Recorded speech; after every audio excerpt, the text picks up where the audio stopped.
Hello, I'd like to demonstrate you a little UI shader that I did.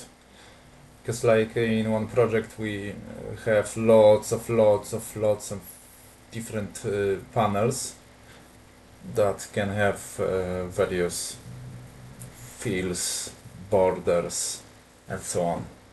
So like instead of making lots of new images, I created shader with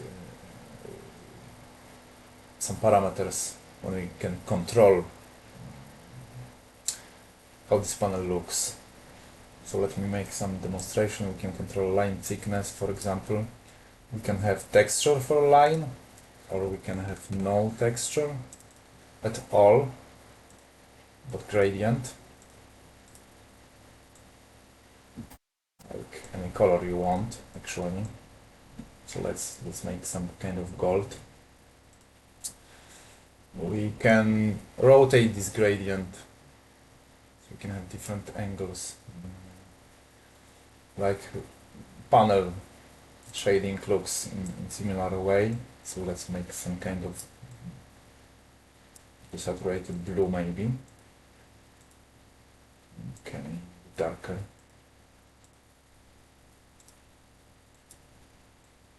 So yeah, this gives us a lot of control over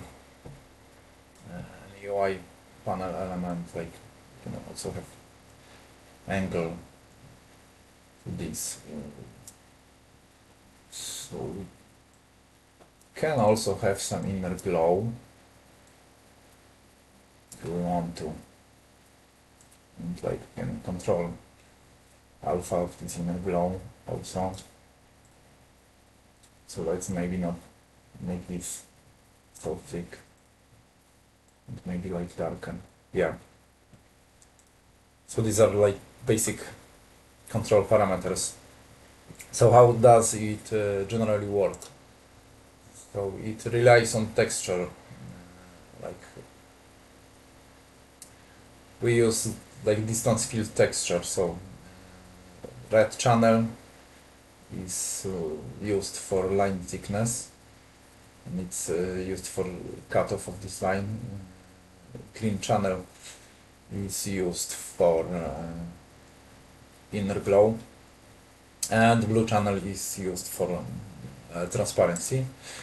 Of course, why don't we use alpha channel for transparency? Because like we could do this probably, but this was easier way because like if we use PNG, and if you automatically export PNG from Photoshop without altering any settings, without doing anything special, and that's what artists do.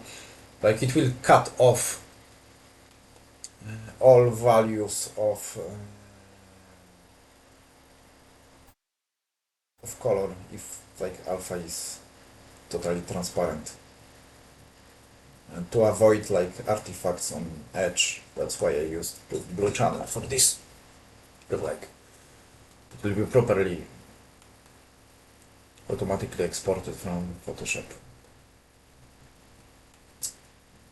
Yeah, so that's it. We can also use texture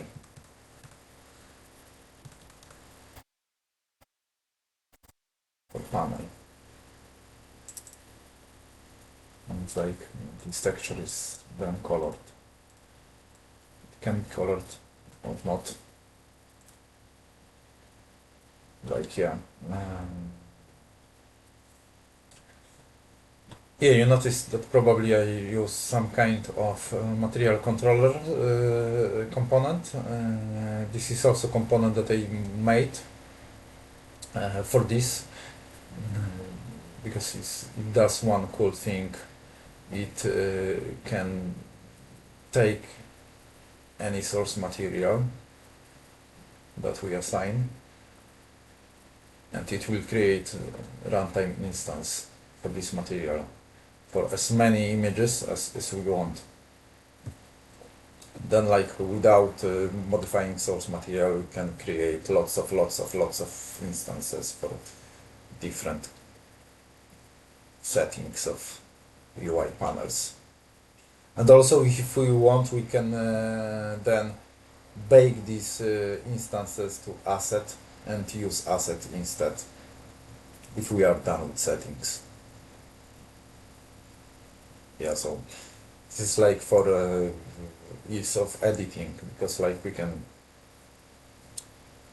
use, we can control as many materials as we want, because like